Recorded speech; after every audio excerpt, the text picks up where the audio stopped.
Ladies and gentlemen, welcome to Meanwhile Here on Earth. This program features in-depth conversations with the leading names in the subjects of UFOs, abductees, the paranormal, panel discussions, and the very best and brightest of the next generation of writers and researchers.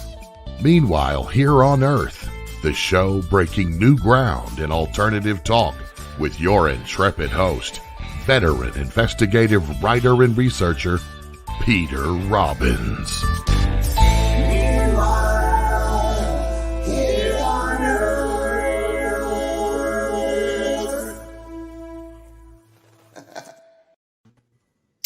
Hi, and welcome to Meanwhile Here on Earth with your host, Peter Robbins.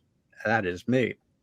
First things first, if you are listening to the show and would rather be watching it, you can do so at no cost by simply going to KGRA-DB for digital broadcasting, KGRADB.com. And right at the top of their website, you should be able to access this show. You can also watch it on YouTube by entering Meanwhile Here on Earth and then the name of tonight's guests, or Allagash. I'm not sure how it's going to come up.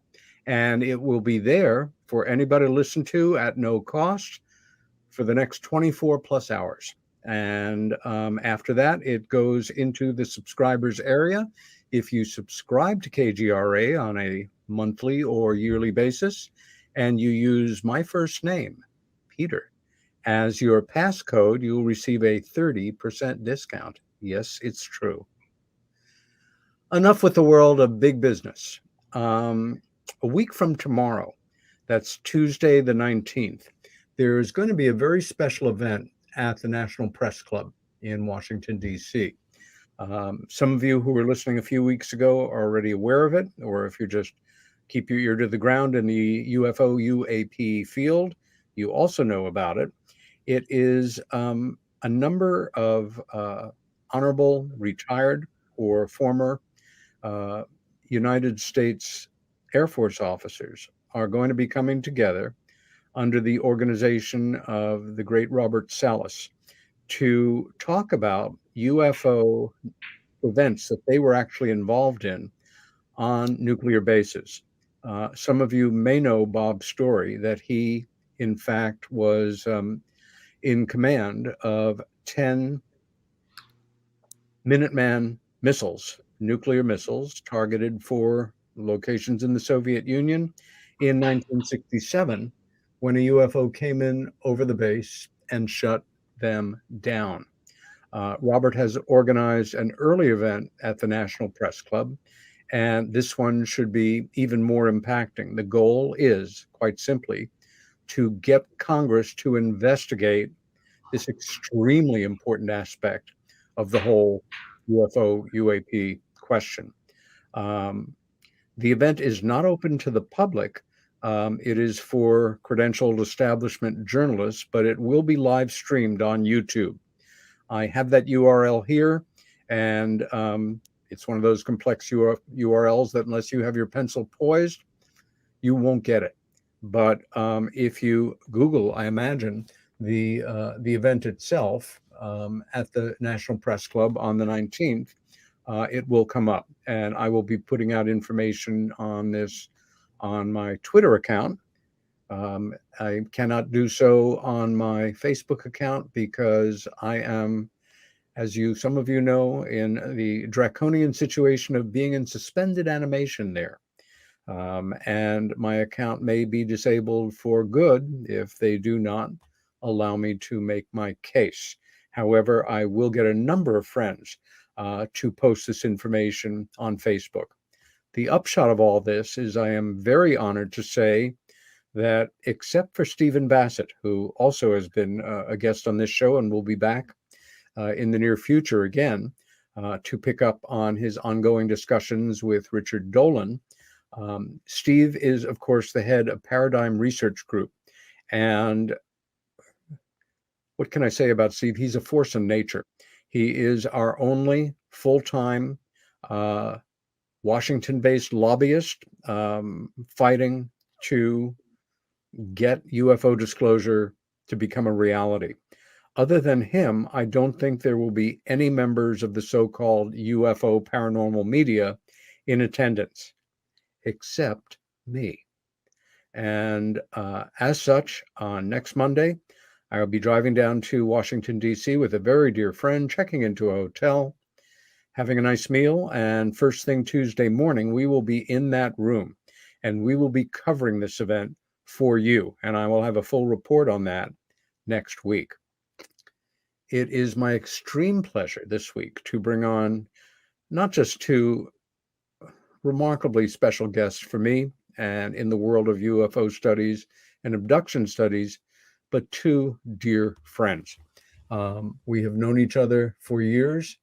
They are, as far as I'm concerned, not just great guys, but great men. Jim, although Charlie will be with us verbally, we'll have to be kind of cueing him on the images that we're going to be looking at, because this is very special in a way, this show. We always include images as a rule, but these images, for me, are particularly unique. You and Charlie, of course, have lectured on the subject of your experience. And, you know, language is such a poor tool sometimes. I hear myself use the word experience the same way that I'd refer to somebody's experience as a case. It's such a dispassionate pair of words. This is beyond life-shattering. It's paradigm shifting in one's own life. And in 1975, you and Charlie and your brother and another friend set off on what sounded like a pretty cool canoeing, camping, fishing trip in a pretty remote part of Maine. Was this something that you did growing up, you know, being out in nature? Was it something that you guys had done before in different locations? Can you kind of set the scene for us? Yeah, Jack and at least Jack and I, when we were small children growing up in Pennsylvania, we were always going on camping trips with my father and our older brother, Tom.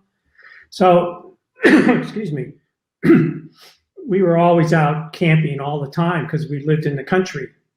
And so we would go on fishing trips and overnight, camp out overnight all the time. We didn't do a whole lot of canoeing when we were small. We mostly hung out next to rivers or streams and things, did that kind of camping. So we didn't do a lot of, almost never canoeing, although we did have a cousin who lived next to the Lehigh River, which ran through our region of Pennsylvania near Allentown. And our uncle Bill, our cousin Bill actually, had a boat that we would go out on the river with whenever we would visit him. So we did, you know, we had a fair amount of experience boating and a lot of experience camping. Our older brother was a Cub Scout and a Boy Scout, so he would show us how to do all these camping things, like how to build different kinds of fires and you know, cooking fires as opposed to like long burning fires, things like that. And Charlie grew up in the same kind of country. He grew up in eastern Ohio, which was very similar to Pennsylvania, and he had the same kinds of experiences when he was small. When we went up to the Allagash, I think it was in August of '76, not '75. So right, 76. But that when we went up there, this was the first time that Jack and I, at least, and I think Charlie too, were ever up to the Allagash. Chuck Rack had been there one time before, I believe, with somebody else.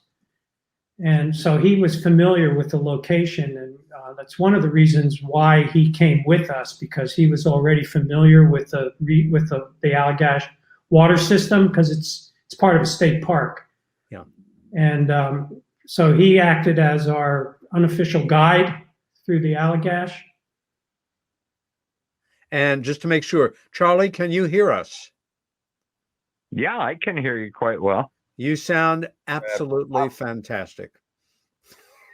Well, What we're going to do as we go through the images is we'll cue you to what picture is up so that you can comment on it. And what I was going to say before asking you to kind of set the scene, Jim, is because you two are professional artists, you did something in your presentations that we're going to be getting a sense of tonight, even though it's compressed from, your big conference presentation, which is, aside from methodically laying out the maps, the, overhead kind of schematics, all of the locations, so that we have a real sense of where we are in, that part of Maine. Both of you illustrated this. And obviously, that's not something that most experiencers are equipped to do beyond, your basic, this is the face I remember, or this is what the craft looked like to the limits of my, skills as an untrained artist. So we're going to begin right here. And again, I've seen you guys do this a number of times, and I'm just going to essentially move the images along, either intuiting when to move on to the next one, or you can say next. Okay, so, whichever works the best. Peter. Yeah, you guys are in command here, and because you can actually see what we're doing, you are the lead person on this, Jim. Charlie and I will follow along. Jim will have to read my eyes. Okay, all right, Charlie. Well, this first slide is a picture of the state of Maine. And that little yellow square up there is where the Allagash water system is with Baxter State Park. So that's what it looks like from space. You can go to the next one. Yeah, this is really a remote part of Maine. Yeah, and so that little yellow part there is where Baxter State Park is. And that includes Mount Katahdin, which is northernmost part of the heck is the name of that trail? Charlie, what's the name of that trail? Appalachian Trail. Thank you. So that's the northernmost point, and it's also the first point in the United States that gets the rising sun every morning. Oh my gosh! Of course. And then this map, this picture is where the Allagash water system is. You can the bottommost tack is Mount Katahdin, and the one just next to it is Shin Pond. Now we went up to Mount Katahdin and climbed Mount Katahdin, which was an amazing experience. And after we got done climbing Mount Katahdin, you'll probably see some slides of us on the ocean on the mountain. We actually flew on a pontoon plane, a bush plane from Shin Pond. Wow. To the next tack, which says Telos Lake, which is the southernmost lake on the Allagash waterway. So you rented canoes when you got there? No. One canoe. Yeah, we had one canoe with us that we took up, and I think the second one we rented when we were up there. Okay. Yeah, we rented it from Scotty's pontoon service. Okay. They were the guys that flew us into Telos Landing. Yeah, and we've got a picture of that plane coming up later. Yeah. Yeah, you'll see. We'll have a picture in there somewhere. And this is a overview of Mount Katahdin. Wow, it's an amazing place. And this is Charlie and Jack and I, or that looks like Jack with them, on top of this part of the mountain that's called Knife's Edge, and it's a path that goes between two of the peaks on Mount Katahdin. Damn. It's 18 inches wide. At one point, it's only 10 inches wide and 3,500 feet straight down on both sides. Oh, mama. It is an amazing place to be standing on top of this mountain. Because you're up a mile high. It's about a mile high. Yeah, and looking down, not a place where you want to lose your footing. No, absolutely not. Yeah. Well, if you did, you couldn't change your mind. Yeah. Gravity would take this over. is looking down from Knife's Edge towards the call inside of Mount Katahdin. Crystal Lake, that Crystal little Lake. lake in the hollow at the foot of Katahdin there. There's Charlie. He actually has hair in this one. Yeah. Yeah, I know. That's the reason I like those pictures. A whole lot of hair. Yes, I still have the comb I carried then. You've had it bronzed. No, it was solid aluminum, so Oh, well then, you don't it need had it a bronzed. lifetime guarantee. So we're now looking at a map of the Allagash waterways. Yeah, this is the Allagash waterway, and it runs north. The Allagash is a combination of lakes and river. Yeah.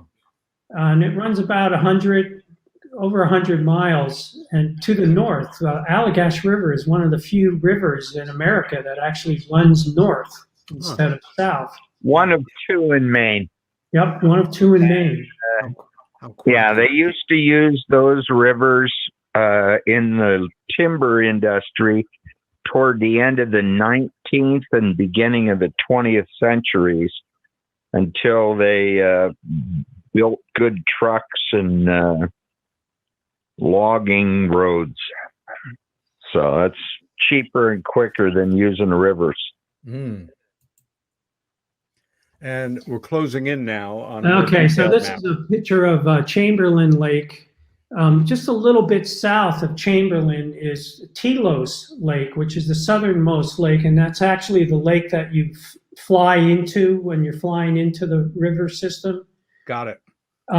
So we on the first day we actually flew into Telos Lake, and then from there moved northwards into Chamberlain and then into Eagle Lake where we had our event. Now, your plan was to fly in and do this canoeing expedition for how many days? We were going to be up there for about 2 weeks. Wow. And so you brought all of your food with you. Yeah. Was that mostly freeze-dried back then? No, we had some fresh meat that we brought with us. Mm-hmm. The rest was all, That was only for the first few days. Mm-hmm. Yeah. Yeah. Wow. And I'm assuming, of course, the water was potable wherever you were. You could drink it, no problem. Yeah. Not like today in many cases, sadly. No. There it is. Yeah, there's the picture of our plane. Wow. And that was, Charlie, was that shot, you took that picture. Did you take that on Shin Pond? Is it taking off or landing? It looks like it's taking off. Then it could have been taken off at Telos going back for you and Chuck. Yeah, could be. Anyway, that's your typical bush plane, Peter. Now, and technically speaking, this is what we in the trade refer to as an IFO. Yeah, an IFO. And this is a pic that Charlie took while we were flying. You can see one of the canoes, Nice. the shadow on coming off the bottom of the wing. Yeah. And that's the shadow of the plane just going over the treetops. You really were in wilderness area. Oh, it's unbelievable. It's like going back 1,000,000 years. Yeah. And this is looking at Mount Katahdin to the south from the airplane. So you can see the mountain is a pretty prominent feature. Yeah. And that's Jack on Chamberlain Lake. When we first landed on Telos Lake, I want to tell you a little bit about that because this is important later on. Please. When you first land on the lake system, they have a number of rangers up there, and they come to, like within minutes, two of the rangers, Everett Cram and his sidekick Matt, Wow. came to our campsite, and they check you out. They check your gear to make sure they check you to make sure you're not a fugitive. Yeah. Check your gear to make sure you don't have any kind of contraband with you. Good. They check your gear to make sure that you have the necessary equipment to survive up in the wilderness, because if anything happens to you up there, you're in very big trouble. Totally. So they want to make sure you have enough food and fishing gear if you plan on going fishing to catch food. And so when we landed, Everett and Matt came to our campsite. We brought in a 8-pack of beer with us. And they noticed we had the 8-pack, and they were like, I don't know if you're supposed to have liquor up here. And we were like, oh, we didn't know. And they said, well, it's okay. Gosh. And we had they also want to see your camping itinerary. Interesting. So you have to show them a map of which campsites you plan on camping at while you're in the waterway system, because you can only camp at designated campsites. I see. And they also want to know so that if you go missing somewhere, they have they have an idea of what your itinerary campsites are, so they can start looking for you. Outstanding. And we had planned on going fishing on this one pond. It was called Haymock Pond.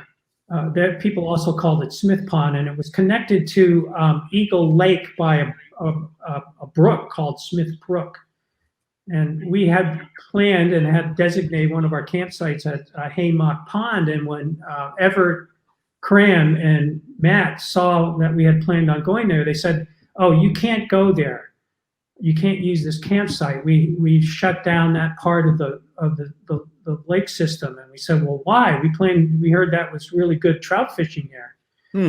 And they said, "Well, it's been really dry, and the water level's really low, and Smith Brook isn't navigable between Eagle Lake and Haymock Pond, so we shut down that campsite." We were like, "Oh, okay." Wow. And then they left. And then we were like, "Now we're going to go there anyway." Oh, jeez. Oh, jeez. So from Telos, we went into Chamberlain, which you saw the picture of Jack in the canoe. And when you get up into the lake system, the wind comes from the north. And it's quite strong. I mean, it's a real job to paddle a canoe against the wind through these lakes. So we had spent most of the day just trying to get up to our second campsite on Chamberlain Lake, which was a place called Mud Pond. And it's like an arm of the land that sticks out into Chamberlain Lake. And there's a campsite right at the tip of it. So we had worked our way up to that campsite. And when we got there and tried to set up camp, it was so windy that we couldn't light a fire. So there was another campsite just a little ways up, a little ways north from the Mud Pond campsite, and we went there instead. And by that time, it was just getting dark, and there were other campers at this campsite. It was probably 8 or 10 other campers. Oh, good. Had set up for the night there, and when we beached our canoes, there was I think two men who were standing there looking out over the water, and they asked us if we had seen anybody else out on the lake. Evidently, their kids were out on the lake somewhere, and they were worried that they wouldn't be able to find the campsite. So they were they were trying to see if they could see them, but it was already dark. Wow. And so we were standing there with these two other people and these other campers that were there, and we suddenly saw this, like it was at first it looked like a super bright star, like a very, very bright star. And when we saw it, it was to the east. So we were looking across. Jim, let me ask you a question here. Is that covered in the coming illustrations? Yeah. Okay. You can see the small red circle is Mud Brook. Let's just bring ourselves up to that point first. Well, this is Eagle Lake now. So go back to the last one. Yeah. So this one. So we're at the bottom circle called Mud Brook. Got it. And we're looking kind of northeast across Chamberlain Lake. And see where that larger circle is up there? Yeah. Where it says Eagle Lake? Yep. That's where we were a couple of days later. But we were looking in that direction, and while we were standing on the lake beach with these other people, I noticed this super bright light go across the lake. And so I took my binoculars out, and I looked at it through the binoculars, and it definitely was not a star. I realized looking at it through the binoculars that it was just across the lake. And it was very, very bright, and I only kind of watched it for, it was less than a minute, and all of a sudden it just kind of imploded in on itself from the outside in, almost like a camera shutter closing, like an iris. And it had this weird quality to it, to the light, that I've only seen that kind of quality inside a pottery kiln at like 2,300 degrees Fahrenheit. Oh my gosh. Jim, hold that thought for a moment. Charlie, I see that this is your illustration. What do you remember, and what was your impression of that moment when you regard this thing? I don't know what you're looking at. Charlie, he's got your picture of the Eagle Lake craft.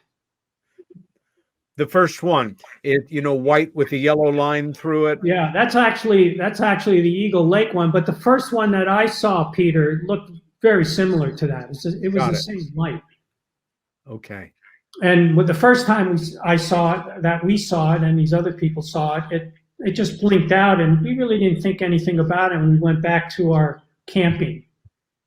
So the following day, we went up to the north end of Chamberlain Lake and tried to get to another lake, Allagash Lake, which we failed to do. And we came back and camped out over the night. And then the following day after that, we canoed down Chamberlain Lake again and crossed over to Eagle Lake.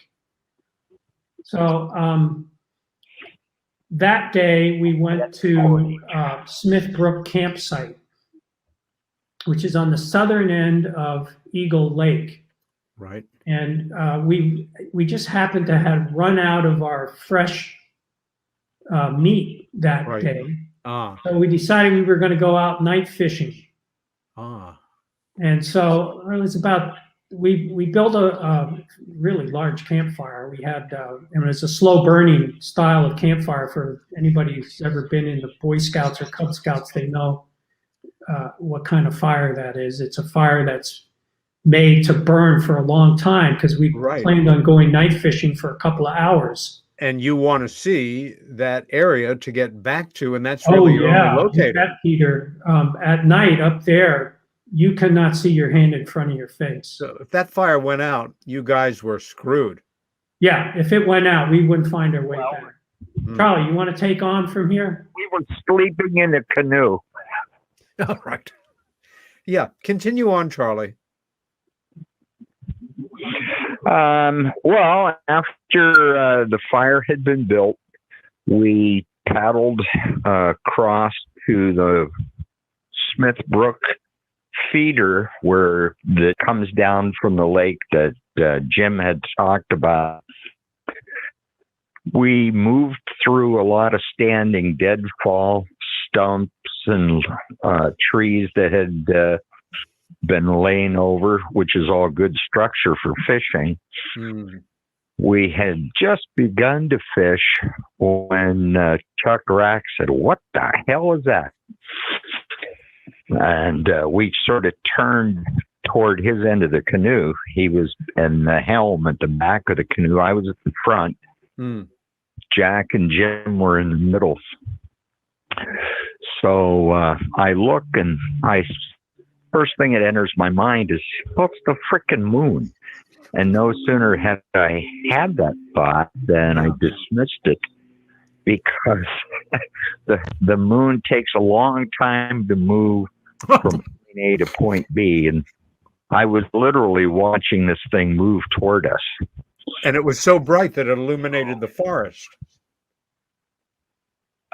Directly beneath it, yeah. Yes, exactly. I'm looking at the illustration showing that. This thing was traveling approximately 15, 20 feet above the tops of the trees. Oh boy. And began hugging the shoreline as it came in our direction. So we turned the canoe so it was parallel to the shore and we could all watch it traverse toward us. And when it was directly across from us, maybe less than 100 yards, under 300 feet, we had a flashlight, one of those square battery camp flashlights with the push button switch. Sure. So I held the handle, put my hand over the lamp, and fired off an SOS just to see what this thing was going to do. So after the 3 short blasts, the 3 long, and the 3 short blasts, this thing stopped. And then this beam of light, this bluish cone of light immediately appeared from the bottom of this thing. It illuminated the reeds at the edge of the shoreline, and this beam started coming toward us. So we're sitting there watching, and then we noticed that this sphere is moving with this cone of light. So at that point, I dropped my flashlight, replaced it with a canoe paddle, and Jack and Jim and I did our best impersonation of a high-powered motorboat. And we headed toward our campfire. Charlie, let me add that one of the things we noticed about this light was that it was almost like it was alive. It was like a roiling, living thing. Yeah. And it just wouldn't stop. I've never seen anything. The only thing I've ever seen like that is the inside of a pottery kiln at cone 10 or 2350 degrees Fahrenheit. Because the air inside of the kiln literally starts flowing. And that's the quality of light this had. And I immediately recognized that as the same thing we had seen 2 days prior on Chamberlain Lake with the other campers. And it was absolutely silent, Peter. It made no noise whatsoever. There was no humming sound, no whirring, no high pitch, nothing. And up there at night, there's no sound. There's no cricket. You might hear a loon scream every now and then, but it's absolutely silent. Yeah. So this thing made no noise. It was totally silent. And when we first saw it, we thought, well, what is this? Is it like a weather balloon or what? But we realized it was not a weather balloon. It didn't look anything like a weather balloon. Amazing. Continue on. So when we started paddling, I mean, it was like as soon as this thing hit us with this light, we were like, okay, whatever this thing is, we're better off dealing with it on shore. Yeah. So we started paddling for our lives towards we could see the campfire because, it was still, from the time we left the campsite to the time this thing arrived, it was only 10 or 15 minutes, maybe 20 minutes tops. So the fire was still roaring when we headed back for it. And Jack and Charlie and I were paddling, but for some reason, Chuck Rack wasn't paddling at all. It was like he was just frozen at his end of the canoe. We kept telling him to paddle. And it was like he was catatonic or something. I don't know whether he was, but he was not paddling. So Jack and Charlie and I did the paddling, and we could see every now and then, every second or so, Jack and Charlie and I would look back to see where this thing was, and it was coming right up to us. I mean, I could tell. And Jack knew it too, that there was no way we were going to outrun this thing. It was coming at us too fast. Yeah. But the next thing we remembered was we were at the campsite. The canoe was up on the beach, and we got out of the canoe and we turned around, and the picture you have on now is one that Jack did of us standing at the campsite, back at the campsite again, looking out towards where this craft was, and it was right there in front of us. It was just this huge thing. It was like the size of a 2-story house. Amazing. And it had this beam coming out of the bottom of it that was hitting the water, and it was just sitting there. I mean, I remember thinking, I could hit this with a stone. If I threw a stone at this thing, I could hit it. That's how close it was. In your minds, guys. All of a sudden, it's like the beam went up, it went off the water and went up into the air, into the sky, like at a 45-degree angle, I'd say. Yeah. And then the sphere just winked out again. It like imploded again, like it did the first time we saw it. From the outside in, it just closed off. And then it came, you could see the light going up through these clouds. There was like a couple of clouds in the sky, like 2 banks of clouds, and you could see the light going up through that. And then it came on again all of a sudden. It flashed back on, and then it would blink off again, and then it would go further, and then it would blink on again, and then it would go further. And it gave you this impression that it was like almost like climbing a staircase. You know, like, or when you, what's a better analogy? If you like playing Frisbee and you throw the Frisbee and it goes for a bit and then it suddenly goes straight up and then keeps going a ways. Yeah. That kind of movement, only at a 45-degree angle. And it made no noise, Peter. There was no sound. This thing was clearly going faster than the speed of sound, and it made no sonic signature. There was no sonic boom. There was no noise at all. Yeah. And in just a few seconds, it was like a star in the sky, and it kind of went off to the south, and then arced up towards the northwest and disappeared out of sight. Now, hold that thought for a minute, Jim.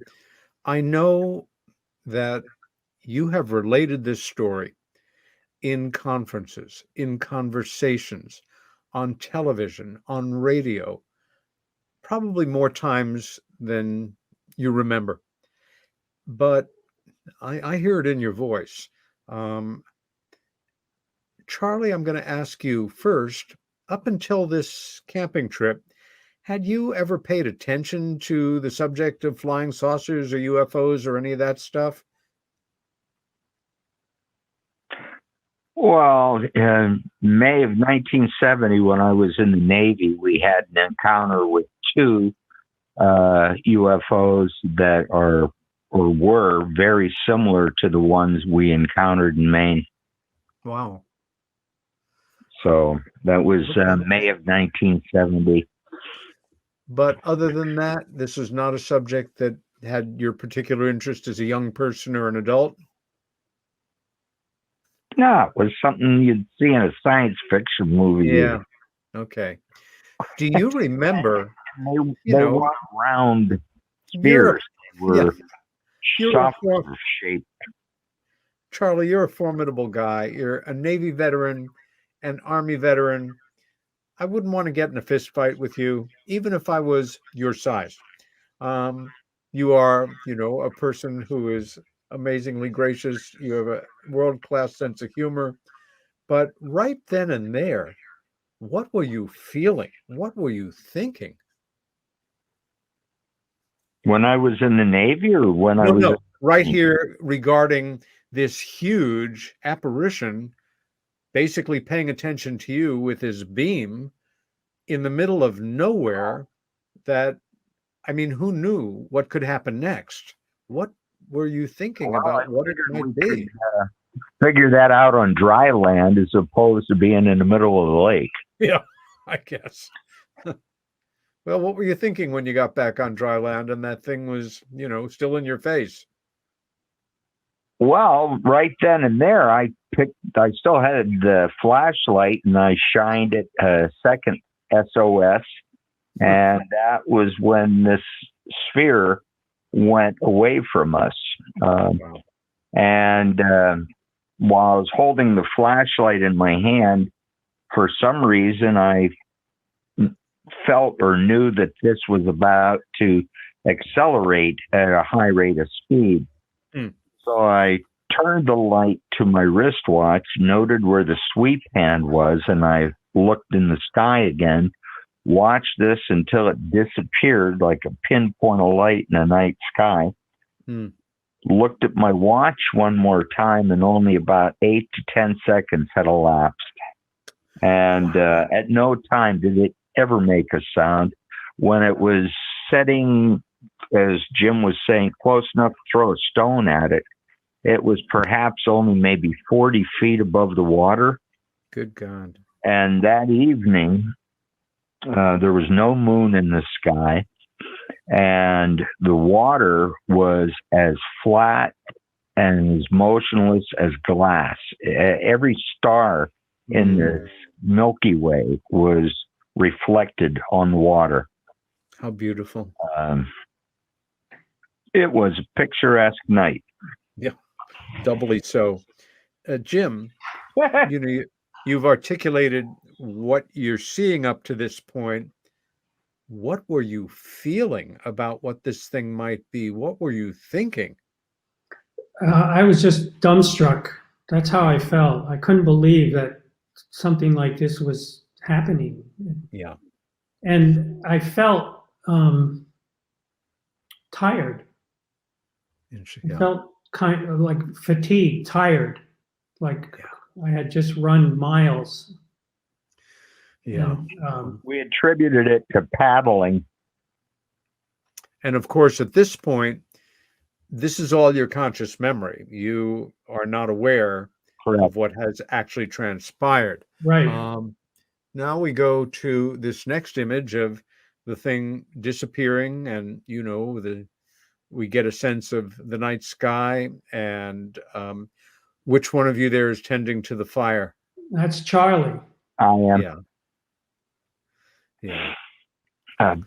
Because that was when I noticed that the fire was nothing but embers. Ah. So I asked everybody, should I throw some more wood on? And they said, forget about it. We're all turning in. Yeah. At which point, that's what we did. Did you think to yourselves, and as we know, logical thinking, pragmatic thinking sometimes goes completely out the door when you're involved in an incident like this, missing time, etc. But in your realistic minds, not that you were thinking about it that moment, how long, given the size of that fire, should it have burned before it got down to the level that you noticed it being as the object was disappearing? No, minimum 3 hours. And that when you regarded the fire, it was okay, it's out, whatever, and let's go to bed. We didn't have any concept of like missing time. Yep. Like exactly. That wasn't part of our vocabulary at the time. So yes, it wasn't part of the language at the time. Fire's burned out. Well, that's weird. Yeah. But you figure, well, maybe it just burned down fast or something. But even though it should have burned much, much longer, that's the conclusion you come to. What other conclusion is there? That's it. And of course, the phrase missing time wasn't going to come into the English language for another 5 years. Yeah. With the publication of Bud Hopkins' book, Missing Time, in 1981. Yeah. Charlie, your thoughts? Yeah, which we didn't even read. I mean, we didn't know who Bud was until we, of course, met Ray Fowler. That's right. So we didn't read any of Bud's books or anybody's books. Well, there weren't any at the time. Yeah, there weren't any at the time. Yeah. So when you're confronted with it, like that kind of an event, it's like you just come up with something that sounds credible, like the fire just burnt down. Yeah. Well, I'm going to the next image now, which is once again an overhead schematic of the area with a diagonal red line coming down from the center-ish on the left, heading down toward the lower part of the right part of the illustration. And line of sight between the Smithbrook campsite and the town of Millencott. Now, one question for you both. You wake up the next morning. How do you feel? Are any of you talking about this event? Is it remembered? Are you obsessed with it, or it's just going by and not even thinking about it? No. That was like the topic of the day, and that's all we talked about for hours. Okay, good. And what the funny thing about it is, the night before, the night that it happened, we didn't discuss it at all. We just got back to the campsite and turned in. Now, I know if I go out on a date and go see a movie and then I go to dinner, I discuss the movie. Because that was the event that I just experienced. But we just said, turn it in. See you in the morning. Isn't that amazing? We're literally all stumbled off one by one and turned in. Well, let's face it, physiologically, you had to be completely and totally exhausted, but with no memory of what caused that exhaustion. It's just, it's a long day on the lake and let's get some sleep. And that was weird, and talk about it in the morning. Yeah. The next morning, one of the rangers came, because they come every day. Oh, good. To collect your trash so the bears don't invade your campsites. And the next morning, the ranger was coming down the lake, and we flagged him over and told him what we saw. We said, geez, we saw this weird thing last night. Did anybody else report anything? And he said, no one else reported anything. Oh my gosh. And we described what happened, because, it was a conscious event. We remembered everything. And he looked at us and said, well, I think maybe it was searchlights down in Millinocket at the movie theater. They opened a new movie, or it was a mall or a movie or something, and they probably were shining searchlights up into the sky, and these searchlights were bouncing off the upper atmosphere, and that's what you saw. And I was like sitting there looking at this guy, and I was reading his face. Jim, I'm going to hold you there, because that is a perfect, wonderfully insane, standard, completely nonsensical, but maybe well-meaning explanation.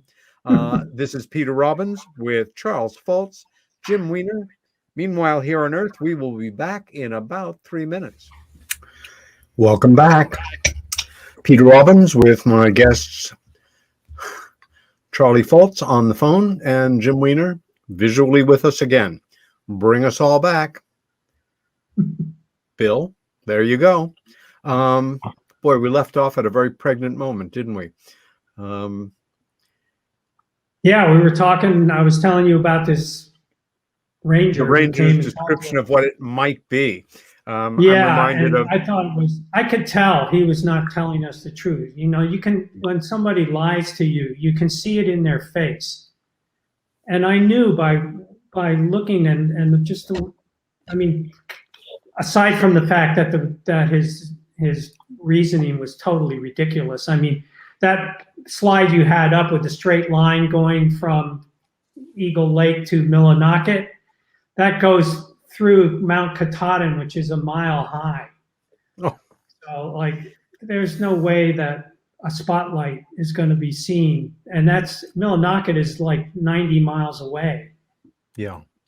So I'm reminded about a recent, what I felt was an outrageous questioning of the authenticity of Travis Walton's experience and the men with him as being the light from a fire tower in the Sitgraves National Forest that shone a huge bright light down into the clearing at just the right moment, with no way to cue the Confederate in the tower, not taking into account, of course, because, they basically spitballed it, that the tower was 3.9 miles away, almost 4 miles away through wilderness, and there was a ridge. So it would have had to have superpowers to bend the light, a point in physics that even today is rather difficult. That's right. Yeah. So anyway, we just kind of we just He said, wasn't yeah, able to okay. give you an explanation.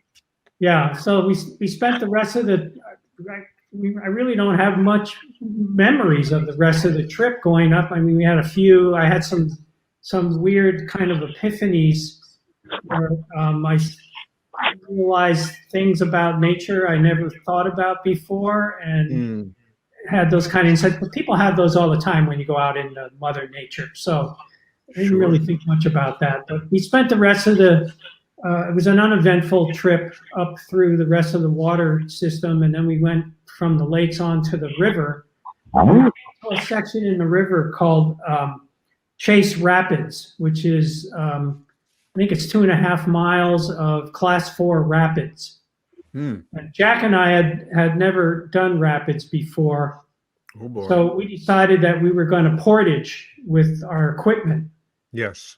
And with all the equipment, and then Charlie and Chuck were going to run the rapids in the other canoe, which they did without anything happening.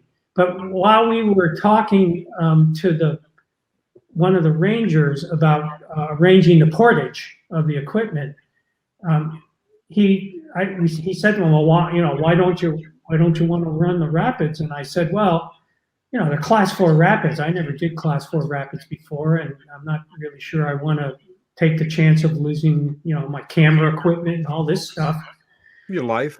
And he said, "Oh, well, you don't have to worry about that now. The water level is so high that there's hardly any rapids because some storm had just gone through the Allagash waterway system like the week before, so the water level was way above normal."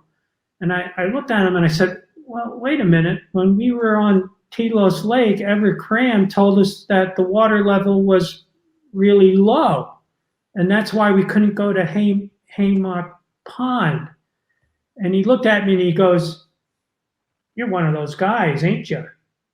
And I said, "What do you mean?" He said, "You're one of those guys that saw that thing, ain't you?" And I was like, "Yeah, but," and he turned his back and walked away from me. He wouldn't talk to me anymore. Oh my God.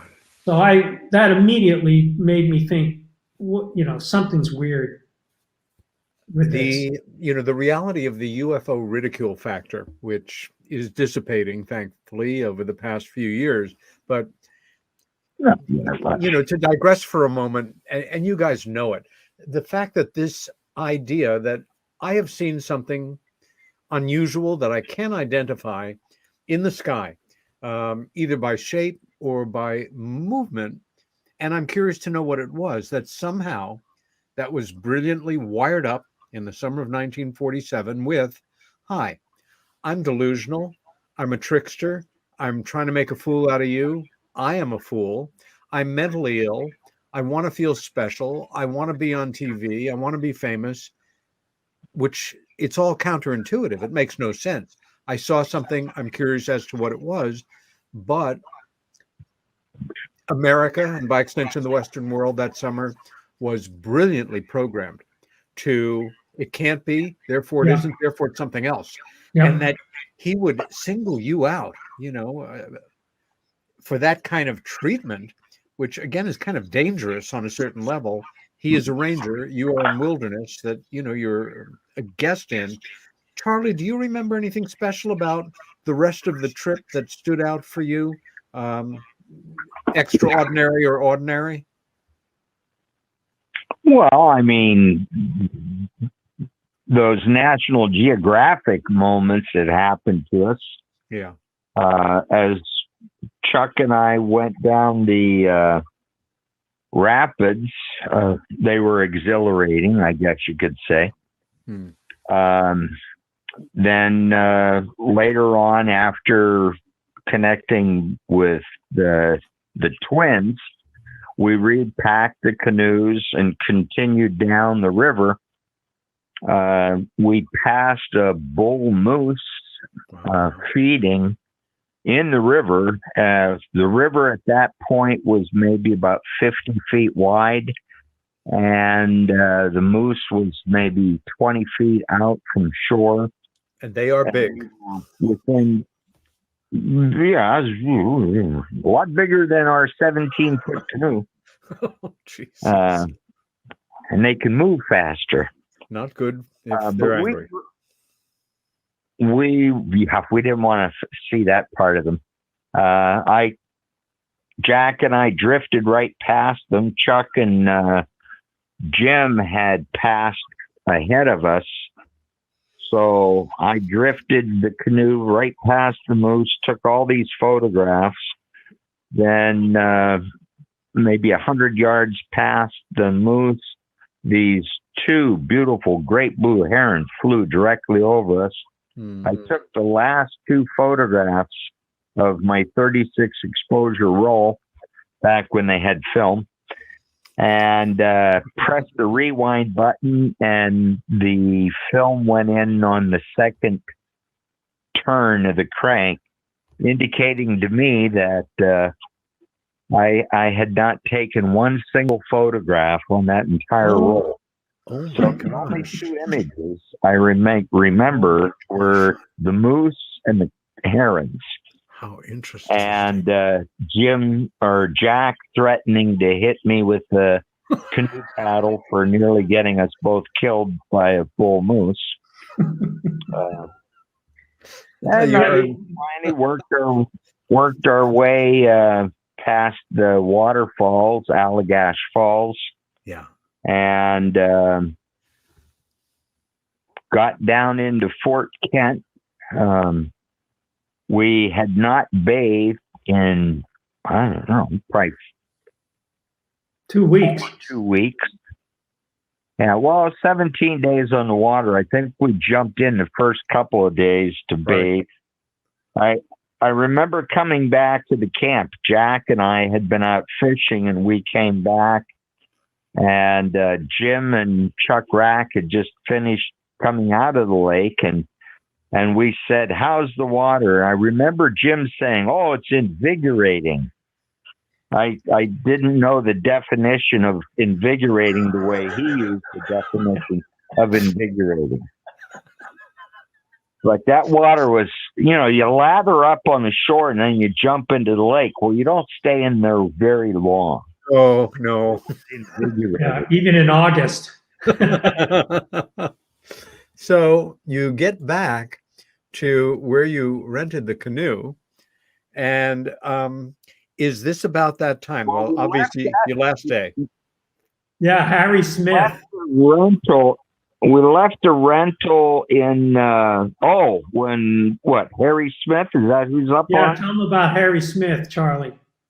Oh, well, Harry Smith was this fellow we met the last day on the river before we turned the canoe in. And we had a few meals that were what would be referred to now as meals ready to eat. So you just add hot water to them. Yeah.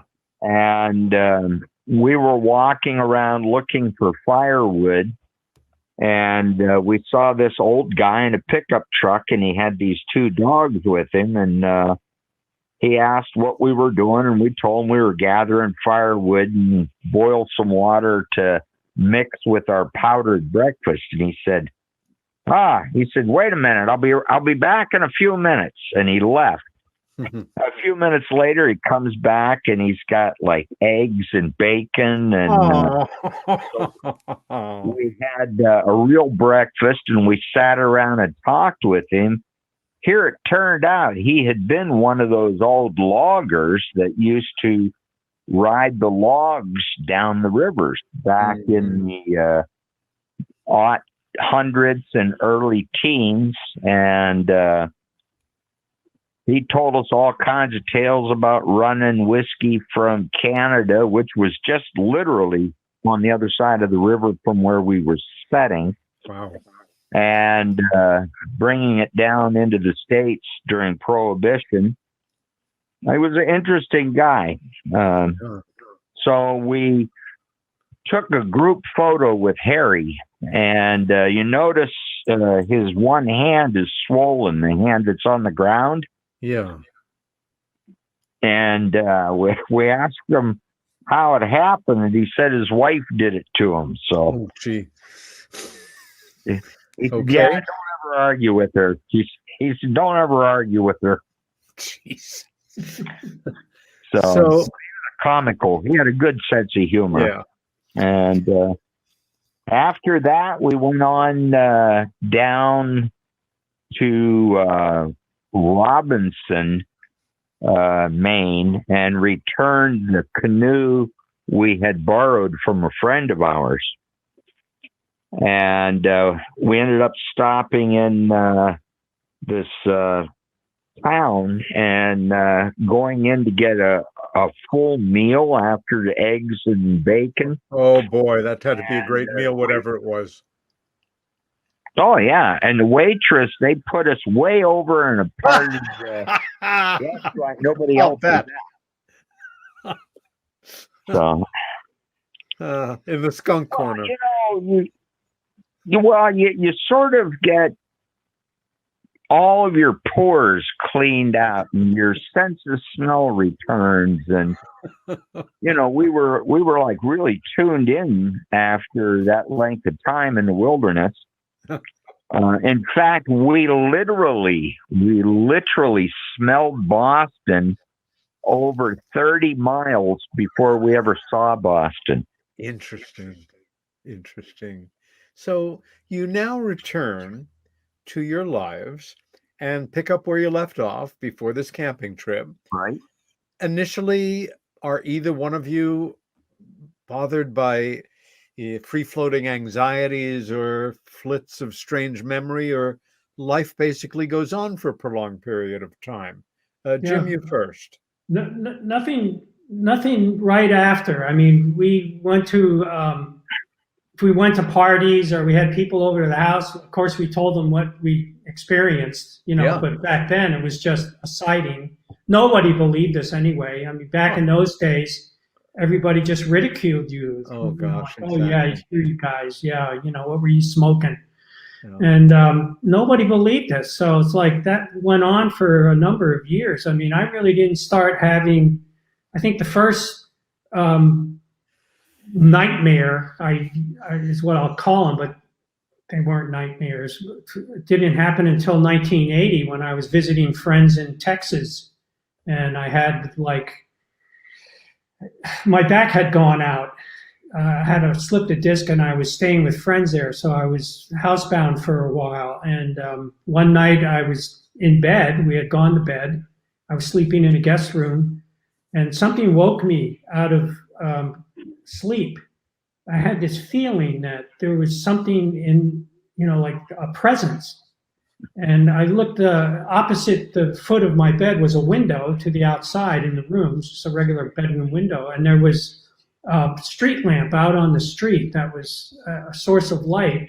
And there was this thing standing in the window. It was kind of like a human shape, but it wasn't human. It was something else. And it was just staring at me through the window. And I sat up in bed.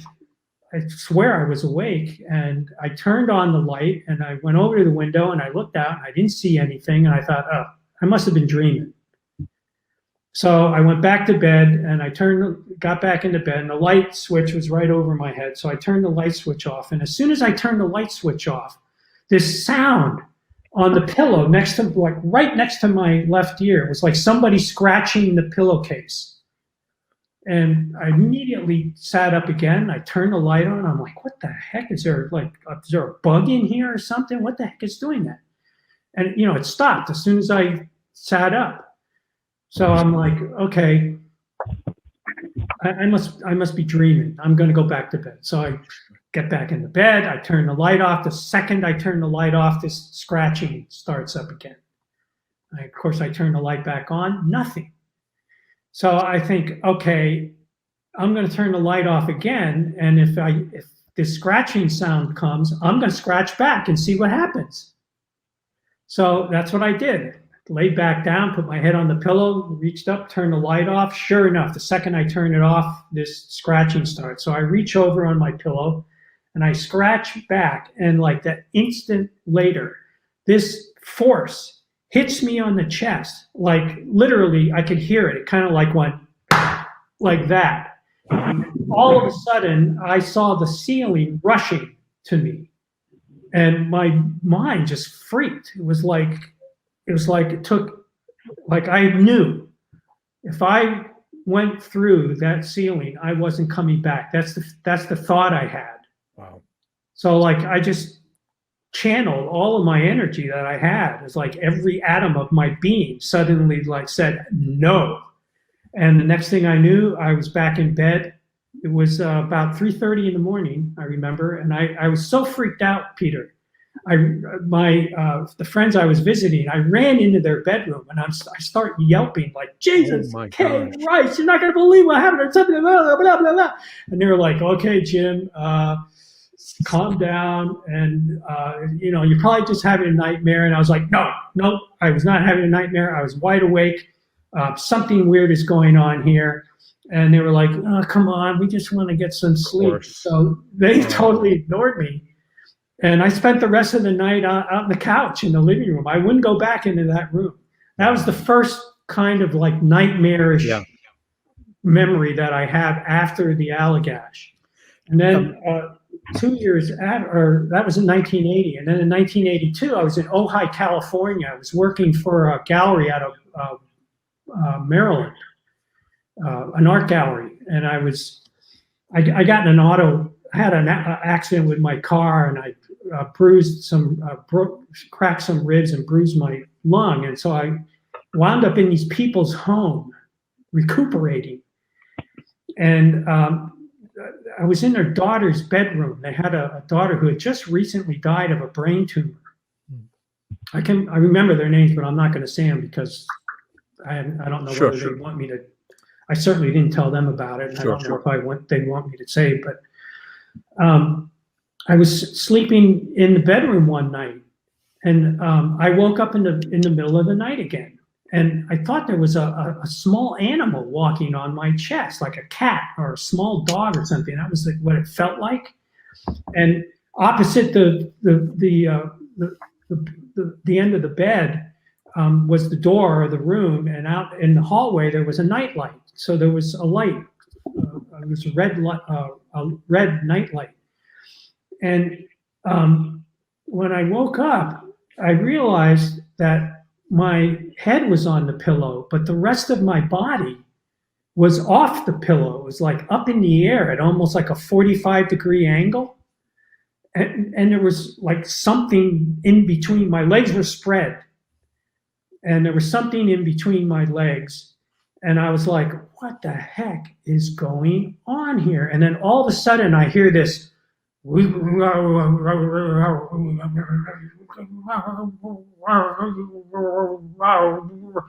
it was right next to my left ear. Whoa. And it was almost like I could understand it. Like if I paid really close attention, I might be able to hear what it was saying, but I couldn't make it out. Yeah. And I couldn't move. I could not move. And you were elevated literally against gravity. Yeah, my body was like floating up from the bed. Mm-hmm. And when I looked over with my eyes to see what was making this noise, and there was this thing right next to my head. And the only way I can describe it was like if you take it was kind of whitish, and it was like if you took a piece of spandex or stretch fabric and you go like this against your face, and your face kind of starts, looks like it's stretching through it. That's what it reminded me of. I mean, it wasn't that, but that's the closest way I can verbalize it. Yeah. And it was like in the air.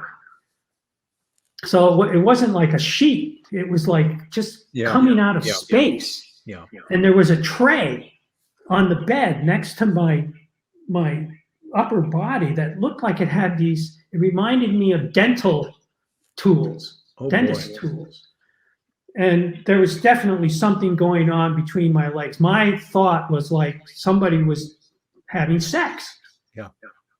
And I was like totally freaked out. I mean, I just like, my mind just kind of went boing, and off I went. And then the next thing I knew, I woke up the next morning.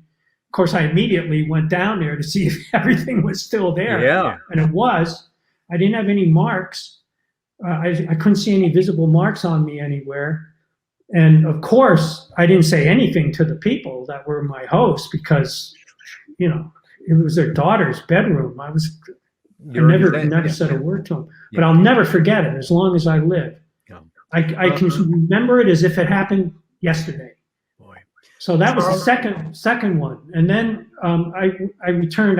My back kept going out. I kept having these health problems while I was on the road, and I eventually had to come back to Boston because my back, I just couldn't drive anymore.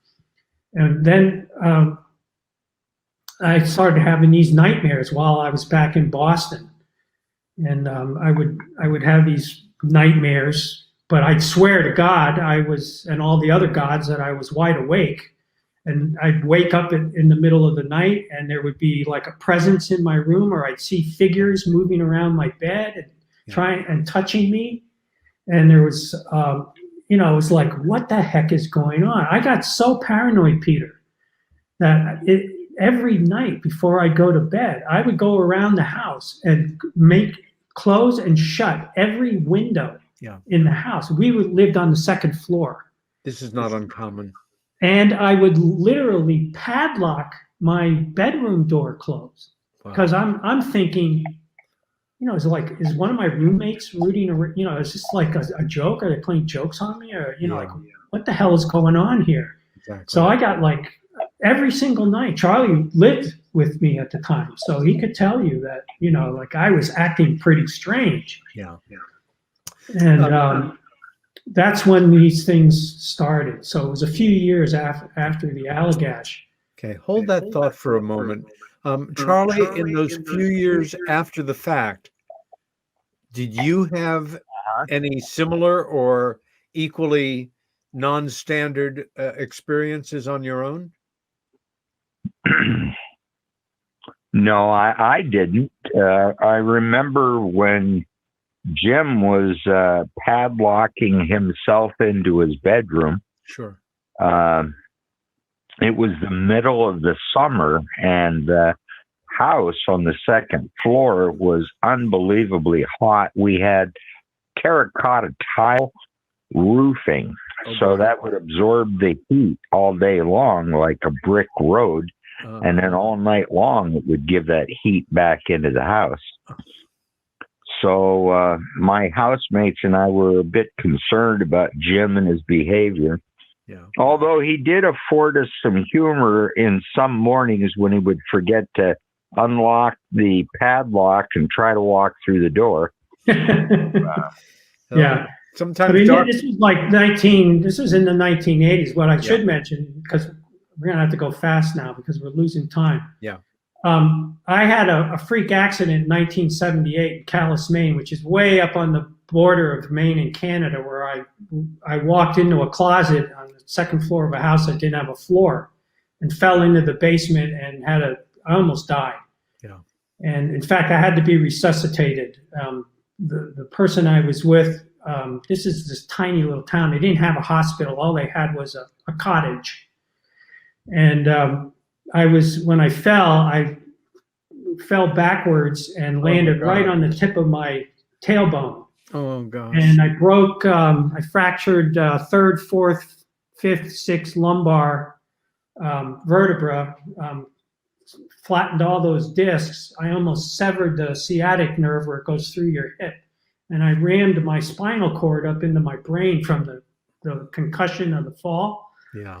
So my friend that I was with ran to the house next door. This was in the town of Calais. And he called the cottage to send an ambulance, and they said, "Oh, geez, we're sorry, but the ambulance left like 10 minutes ago to pick up a baby in a neighboring town for adoption." Oh my gosh! And I don't know what he said to them, but they decided they were going to reroute it. So they called the ambulance, and when the ambulance got the call, they were literally right in front of the house and just pulled up the driveway. Oh my gosh! What luck! So they came in through another entrance into the basement, and they said, "Well, sorry, this guy's gone," like shock. And so my friend said, "He was alive when I came out to greet you. You bring him back," and they resuscitated me. Amazing. And I spent a week in the hospital up there, and then there wasn't a whole lot they could do. I was really badly damaged. So the doctor in the cottage knew a neurologist down at Mass General Hospital, and they contacted them. They put me in an ambulance and sent me down to Mass General, where they treated me, and I recuperated down there. I spent a few weeks in the hospital, and that was in 1978. And yeah, continue. So around 1980, at the same time I started having these nightmares, I also started having these, well, I found out later on they were seizures. They were temporal limbic seizures. I would feel like I'm having a heart attack. I'd have these kind of like panic attacks all of a sudden, and I'd smell things and hear things. And of course, I didn't know at the time. I'd go in to talk to the doctors, and then I'd say, you know, I feel weird. Like I feel like I got a zipper down the middle of me, and half of my body is like feels weak all of a sudden, and blah blah blah blah blah. And they couldn't figure out. It actually took them. They didn't diagnose the epilepsy until 1983. So I was being treated at Beth Israel Hospital for these kind of seizures. And of course I wasn't sleeping because I was having these nightmare episodes, and I wasn't getting any sleep. And so the seizure activity would go up. And eventually I wound up in the hospital being treated for seizures and sleep deprivation. And one of the psychiatrists at the Cognitive Neurology Center in Beth Israel, his name was Jonathan Weinberg, came in and said, he was talking to me, and he said, well, you know, like, you're having these problems when you're sleeping. Are you having, you know, nightmares? And I said, yeah, I have nightmares all the time. And he said, well, do you want to talk about them? At first, I didn't want to talk about them. Like, well, nightmares are nightmares. You know, what are you going to do? Everybody has them. And then eventually he said, well, I think we need to find out what kind of nightmares you're having, because it may be what's triggering these episodes you're having. And when I told him, he said to me, geez, I have to ask you something personal. Have you ever had like an encounter with a UFO? And I was like, what, are you kidding me? And what made him ask that was one day I was wired up to an EEG machine, and I was bored, and I asked one of the nurses to give me something to read. She handed me Whitley Strieber's book, Well, Communion. That was very considerate of her. Yeah, and when I saw that face, I flipped out. Oh boy. And I was like, oh my God. Oh boy. Get this thing away from me. I don't want it. And so I had this kind of like little episode. Yeah. Like for many people, that image, which that image, the creation of the artist. Looking at it now, it's like I get goosebumps. You know, it's like it never goes away, Peter. And so that's what made him ask. It turned out that this psychiatrist knew John Mack. Oh. And he said, you know, I think you need to talk to somebody about this UFO sighting that you had in Maine. I'll be damned. And he's the one who got me connected to Ray Fowler, who at that time was a MUFON investigator. Yeah. And I went to see Ray Fowler. He's just like a week after I talked with the psychiatrist. Ray was doing a conference outside of Boston, and I went and met Ray and told him about the Allagash experience and these nightmares that I was having. And that's when he started doing the investigation of the case. I'll be damned. And we went through a number of, we filled out all the MUFON reports. The yellow, Charlie, he's showing the chart of the different kinds of UFOs. Yeah. Oh, okay. So we filled out all the forms, and then Ray got back and asked whether he could do the investigation and whether the other guys would be willing to undergo a detailed investigation. And so we all agreed to do that. And eventually we all had hypnotic regression sessions. And when we first agreed to do the hypnotic regression, he said, you know, I don't want you to read anything about UFOs. Yes. Don't want you to talk about anything that comes out of these regression sessions to one another, because we don't want one person's memories Yeah. influencing the others. Maybe. Yeah. At So we this agreed point, to that, guys, and we did that. We at this went through point- them and didn't say anything. we have only about 20 odd minutes left. Yeah. So we are now going to start hauling ass and moving Yep. through these images and comment as we go. We're now returning to the image of the fire being put out. Yeah, that's when we started doing like every time one of us went into the hypnotic regression sessions with Ray, and the hypnotist was named Tony Constantino, and there was another caseworker, David Webb, who was working with Ray.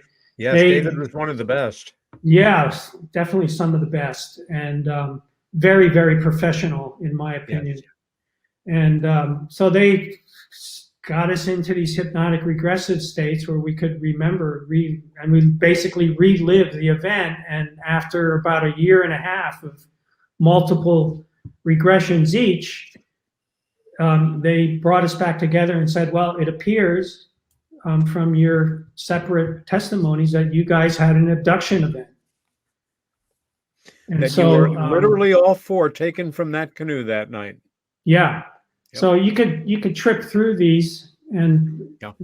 we'll go And- through quick. Yeah, and Charlie, jump in anywhere that you like. Yeah, this is the first image, the first time I remembered seeing their faces under hypnotic regression. This was the picture that I drew.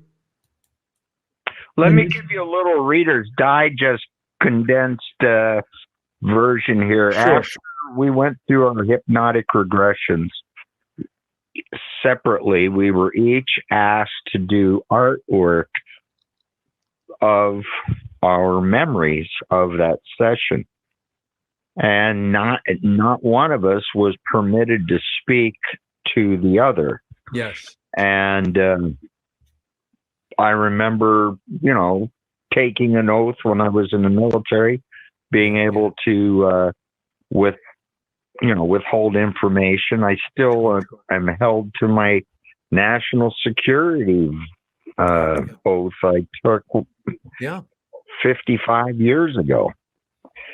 However, we ended up doing our illustrations and then meeting after all of Ray's investigative work was done for the first time.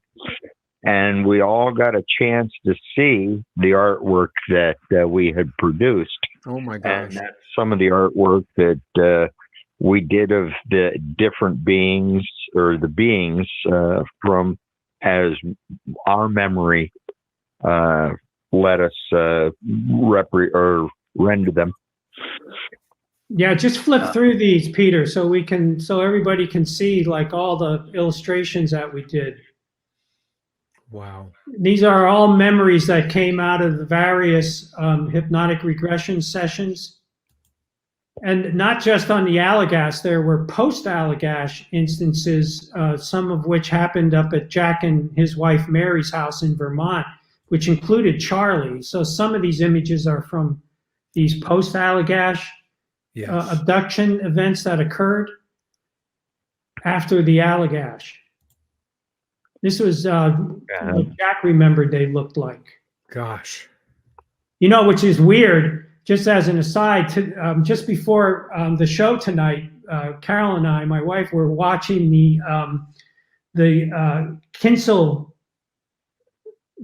twins, Philip and Ronnie. Was that their last Kinsella. name? Yes, exactly. And their one book, what is it called? I think I wrote a note down here. The Public Deceived. Yes, I have That it. is the first time I've seen someone else's rendering that reminded me of the ones we saw. This was what their hands looked like. Jack did a rendering of what their hands looked like on. So from fascinating. And again, the similarities between your memories. Yeah. So these are all memories that came out of hypnotic. This was a device they used to take sperm samples. Uh-huh. And this one, Yep. they had this is from one of the events at Jack's house in Vermont. You remember them having some kind of a weird belt buckle?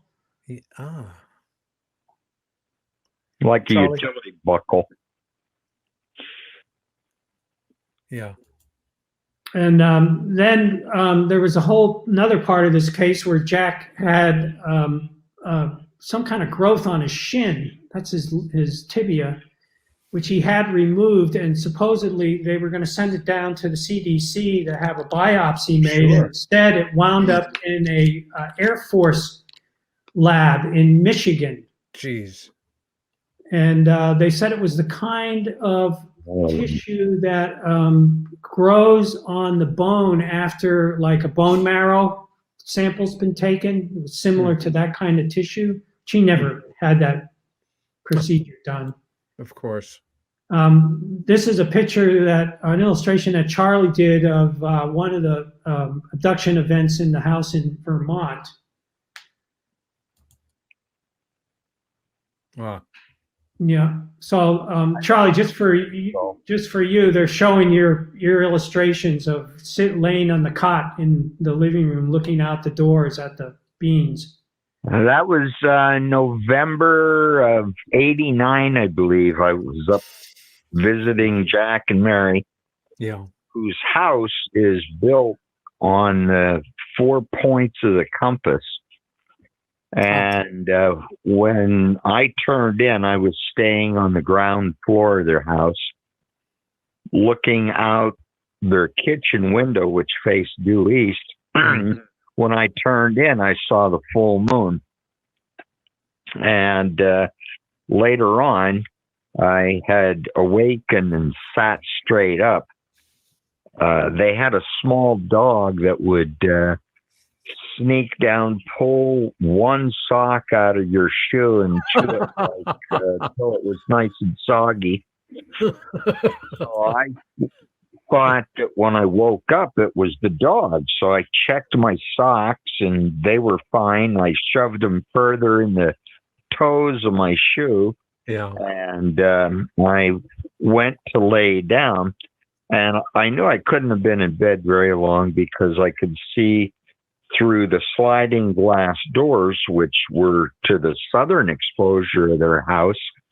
The yard was lit up, so I figured the moon had to be directly above the house. So I laid on my right side, and I'm looking out the west window, and I see the full moon there. So I was puzzled as to how the moon could illuminate the yard Sure. to the south, because there's a screen of trees there. So I'm looking out the picture glass window when I see a group of grays standing there, and they appear to be looking up at this source of light illuminating the yard. And the largest of the group, was pointing toward the light, and then it seemed like as soon as I became aware of them, he turned and looked, or it turned and looked, and when it did, the others in unison turned and looked. Then they all began coming straight toward the house. And I said, "Oh, no, I ain't going through this again." And instead of being smart and getting up and running for my life, I laid down and pulled the covers over my head. Oh, well, that worked, I'm sure. I'm sure, yeah. Oh, God. But the next morning, I thought it was a dream. And the next morning, I was telling Jack and Mary about it when they both started looking at one another with that communication that married spouses have. And then they looked at me, and then they looked at one another, and then they looked at me, and then Mary says, "Tell him, Jack, tell him." And I said, "Tell me what?" And Jack said, "I was going to tell you this later today, but that very same thing just recently happened a couple of weeks ago, where I thought the dog was wanting to get outside. So I came down the stairs from our bedroom, and I looked toward the sliding glass doors. When I did, the dog was not there, but two grays walked right up, and that was the one drawing Jim showed, or you showed, of Jack's utility belt on the EP. And Jack said that this thing touched a control at its waist, and the two of them just passed through the glass door as if it were open. Gosh. And it was not. Yeah. And he did the same thing I did. He saw that. He ran upstairs, jumped into bed, and pulled the covers over his head. That night, his wife had a dream of 5 deer standing around the bed looking at her. Oh, classic. We go on to another very different sort of image here. Jim, what is this? This is some kind of technology that Jack remembered the night that they had the abduction in the house in Vermont. Yeah. I mean, these are all devices that he remembered from that event under hypnosis. Powerful illustration. Yeah. So he has no idea what they were doing, of course, but he does remember these. He did a good job of illustrating them. I'll say. This was another event that happened in Boston, where one night both Charlie and I had an abduction event, and something left this hole in the ivy on the house right next to our house. If you click through the next couple of slides, you'll get a better idea of how it looks. Yeah. And Bud actually did a regression with us about this event. Intense. This picture was taken about a month after the event, so the ivy was starting to grow back, but at the time when it first appeared, it was just like someone took a cookie cutter and pulled the ivy off the side of that building, which is stucco. It was clean. And Charlie, on this picture, Charlie at that time lived on the second floor. My wife and I lived on the bottom floor. His bedroom was directly above ours. Yeah. Oh, Harry the Ghost. Harry the Ghost was this activity that was happening when Jack and I were little kids growing up in Pennsylvania, which at the time we used to call Harry the Ghost. Yeah. And as the bullet points say, describing these paranormal. My mother and father actually saw a being in their bedroom, which they never told us. I never knew that they saw anything until Ray did the investigation. Oh, for gosh sakes. And talked to my mother. This is Jack and I when we were little. Yeah. Cute. And the other things that happened to us was these experiences changed our artwork dramatically. Well, this is something I can relate to tremendously. Even though I had a shattering UFO sighting, my sister had an abduction experience, but this is fascinating to see the more traditional motifs, and all of a sudden everything changes in your creative output. Well, this is Charlie. I have your picture up of the horses in the meadow. Oh, okay. This is, I think, pre-Allagash. And then, so pre-Allagash is the kind of artwork Charlie was doing. And then after the Allagash, he just jumped into medical illustration and medical photography. And this is, the medical illustrations are fascinating. It's a whole nother world of the arts, that's for sure. Yeah. And not a decision made casually. Well, and he went on to a very distinguished career as a medical illustrator and AV technician for the veterans hospitals in the region and other hospitals. Pretty So we amazing. have here. This is my pottery. The first slide was pre-Allagash. Yeah.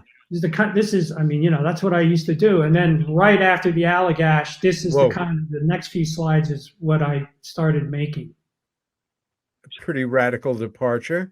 Yeah, very radical. I Jeez. wish I had more. I had many more slides, but I had to, Yeah, edit no. them. We have a capacity to show 100 images. You Yeah. had like And then 270 ready to rock. Jack's change. This is the kind of work he was doing before the Allagash, and then the next few slides are his post Allagash. Okay. Very traditional. Day and night. We found out years later. Wow. Because we couldn't figure out what the heck was going on, and years later, someone gave us a copy of one of Childress's books, World Grid. Yes. And this friend of ours came over and said, I know what he was into. He was into the world grid. This is vector geometry. Yes. And that was like in 1989 or 87, 89, somewhere around there. Look, we never heard of David Childress before. No. And This is book, Raymond which Fowler in the book. I would recommend this book to anyone with a serious interest in UFOs, specifically the subject we keep coming back to, UFO-related abductions. And this is one of the finest case studies, to be dispassionate, in print. Ray, thankfully, is still with us and is working on a new book. Yeah, he just published now, a book a little while ago, this past year, I think it was. Gosh. Well, I'm behind on that piece of reading. I need to get that. I think he's one of the finest contributors to UFO literature ever. Well, he's definitely one of the most professional. I mean, we've met a lot of very professional people, including you, Peter. And it's amazing the amount of support that we've received. Yeah. Over the intervening years. It's just, I can't thank people like you enough. Well, it's my honor. And, if there is a perk on this crazy career, it's that we get to meet some of the people that we meet who enrich our lives tremendously and who, aside from being there for each other and helping each one of us once again get it through our heads how real this is. Yeah. Peter, do me a favor and flip down through the ones to Anne, just so we can show Anne Cuvier, because she is the center. And yes, Anne, who I mentioned earlier. Let's talk about Anne. She is. Thank you, Anne. Yes, thank you, Anne. Anne's father was a decorated ranking admiral in the Navy during World War II, who Anne has shared had a working relationship with Secretary of the Navy James Forrestal, and kept that relationship cordial running up until the end of Forrestal's life, when the public was told that he was committed suicide, but in fact he was murdered. And Anne has shared with me the morning when she was a girl and her father received the phone call. It would have been Sunday morning, May 22nd, 1949, and his basic reaction to that call, and then just taking off to deal with business. But Anne has done an extraordinary service. She is one of the great benefactors, in a way, to all of us who study, who experience, who research, who investigate, who write the books. And for more than 20 years, maybe considerably more, every summer 30, there you go. The home that she had, which unfortunately she has lost as a direct result of the pandemic, is one of the finest examples of early Victorian architecture in New England. This was a Victorian mansion in Newport, right on the water, modest by the terms of the Vanderbilts and the Rockefellers and all of the, super wealthy. But it's only got 28 rooms. There you go. And it's, again, right on the water. And she ran it for many years as a B&B. It was built, as I recall, in 1869. The restoration is mind-blowing on the house. It brought it right back to that point and then fully equipped it. Her family acquired it in 1897. And this past year, she had to sell it because without that B&B income, there was no way to maintain it. And her gift to us was 1 week a year. She would close it to the public, and folks like us would take over. And it would be nonstop conversations of the most extraordinary kind, just organically forming from the moment you got up till night. 3 times a day, you'd turn around and there would be breakfast, lunch, and dinner served. And things would continue on into the wee hours on the porch or in other areas of the house. Drinks, conversation, boat rides. And again, Anne, who I was in touch with just a few hours ago, because you guys, she loves you like crazy. I don't have to tell you that as much as we love her. God, we love her too. Yeah. Yeah, absolutely. Yeah. And so, Anne, the show is for you. Moving on. 2 of the greats right there. 2 of our dear friends now gone. Well, on the other side anyway. Dr. John Mack and Bud Hopkins. John in 2004 because of a drunken driver in England. And I am convinced that was not some conspiracy. He looked the wrong way when he crossed the street. And the rest is history. And Bud, gone 10 years in August, just passed. I know. God, I missed him. Oh, wait a minute. Damn. Who's that handsome guy? I was just about to say the same thing. Wow. The one in the back, not you, Charlie. There you go. Bob Brown. I have no idea because I can't see what's going on anyhow. Right. In your mind's eye.